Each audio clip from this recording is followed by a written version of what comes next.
I'm a religious financial planner in the sense that I believe that God wants us to help each other, and that He put us here, and He wired us as people to need each other. But yet we're held hostage in many ways by many things, and one of the things that holds people hostage is pride and arrogance. And in thinking that, well, I don't need any help taking care of this issue, I don't need any help with my finances, I can take care of that, this, that, and the other thing. And then there's a lot of proof that that's not the case. Only 5% of the people at the end of the day are going to be financially independent or wealthy. 95% are not. And so they're being held hostage by that pride and arrogance that says, I don't need anybody else's help. When the reality of the thing is this, that money is as emotional, if not more emotional, than anything that we deal with. People would almost rather talk about their bedroom habits than their money issues. And so when we can get to a point where we can say, hey, I can't do this by myself. I am too close to my stuff to be objective. I need some help. And from a religious perspective, we all know, those of us that have a religious persuasion, that you're part of something that's bigger than you are, right?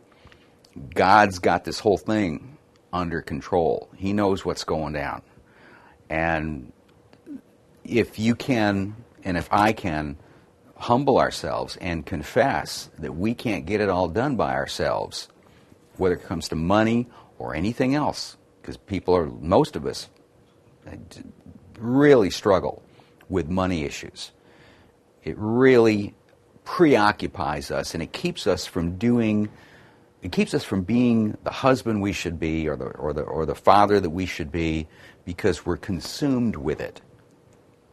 Making a buck. Well, I'm young, I'm going to get out there, I'm going to get rich, and all of those things. And, I have regrets that I was not the dad that I could have been to my kids and the husband I could have been to my wife, because I was so consumed with the money thing. It was a cultural problem that I was dealing with. When you go back to the book, okay, and my book says you shouldn't be that way. In fact, you look at a lot of the world religions, and they'll all tell you the same thing. The same exact thing. Nothing wrong with being financially okay, but the love of money is the root of all evil. And so we have to be careful about that. And so, yes, there is a scriptural or a biblical vein in what we try to go with people and where we try to take people, so that they understand it's not about Yahoo, we're all going to get rich. No. I don't want to be rich. I just don't want to be broke. I don't want to be a burden on my kids when I get old.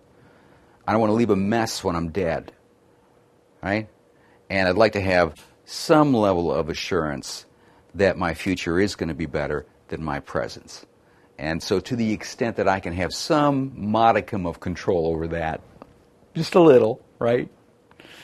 Knowing that I'm not in control, right? Totally. The confidence comes from knowing that you know. And so that's what we try to teach people. We try to teach people the basics of this kind of stuff and the mindset.